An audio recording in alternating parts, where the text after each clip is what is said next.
What is the difference between these two new $60,000 Jags?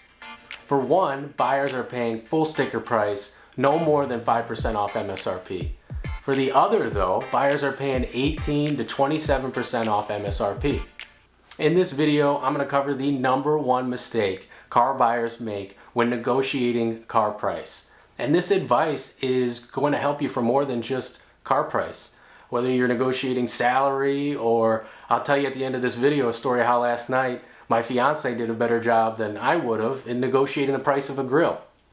But before I get into all that, I do want to thank our sponsor, findthebestcarprice.com. They actually have some useful tools on their website that we're going to use in this video to help you get the best price and make sure you avoid making that number one mistake. So looking back at these cars, there's a few differences between the two Jags. One, they're two different models, but they're also two different model years. So for the F-Type that you see that people are paying full sticker price, no more than 5% off right now, that's a 2021 model. It's just been released, and there's probably a good balance between the present supply and the present demand. But on the other side of the spectrum, we're looking at a 2020 XF. And so this car has been around for a full model year run, and it has not been selling well. So the manufacturer is most likely delivering incentives to the dealerships that enable them to lower the price lower and lower and lower until they finally actually get a buyer to move these units. Now, they both started out at around $60,000, but where they end up is massively different. That covers the big level differences between the car prices. But what about the individual spectrum? Why is somebody paying full sticker price for one and 5% off for the exact same car? And why is it 18 to 27 for the exact same car? Well, that relates to the biggest mistake. And I think the best quote that I've heard that relates to negotiation comes out of the book The Biggest Bluff, and it's actually a poker quote, and it's that in Texas Hold'em and poker in general, the person with the worst hand can win the game, and the person with the best hand can lose the game. And that is a lot of what negotiating at the extremes of anything is like, because negotiating, or your ability to negotiate, is proportional to your ability to walk away.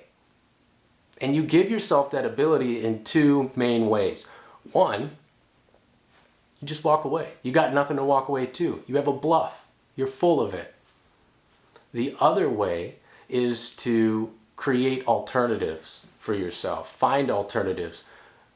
People that are competing for your interests or your time or your resources, that are giving you other offers. And that's really the number one mistake that car buyers make when negotiating car price.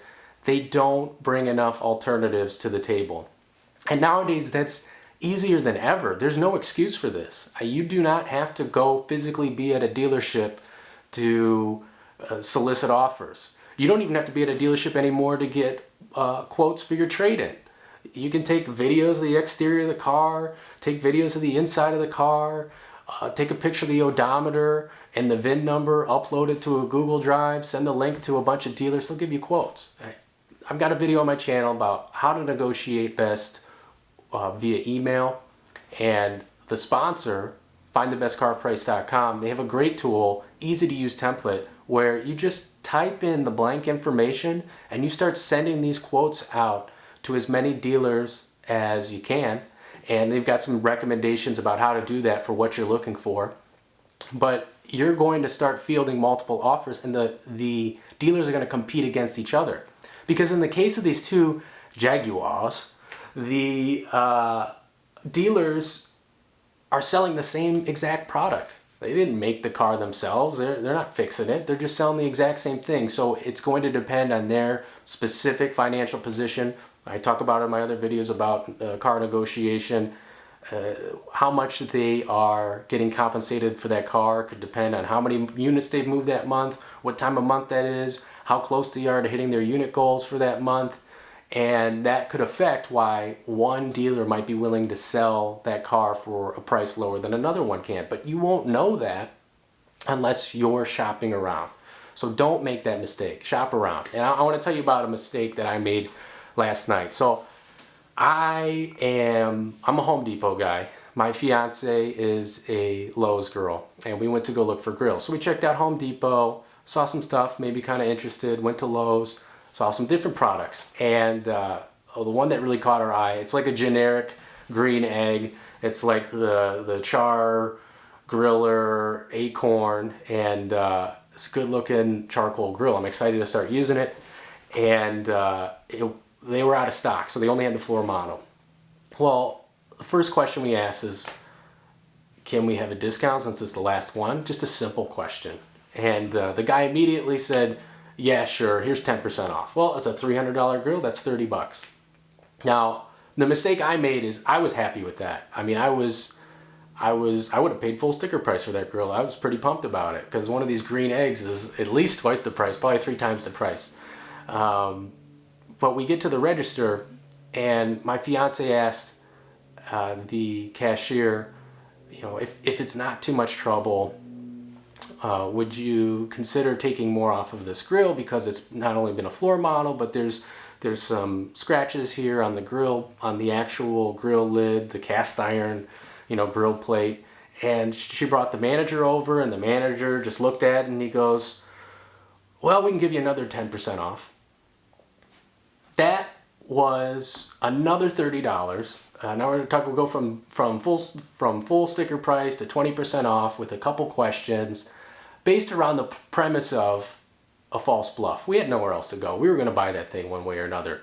But when in doubt, asking that extra question can go a long way to getting you the best price. And as always, I thank you for your time. If you have another video you want to see in this channel, please comment below. Tell me a story about something that you've negotiated recently. I think we'd all benefit from it. And thank you to the sponsor again, findthebestcarprice.com, for making these videos possible. I hope you all come back next time for another car video.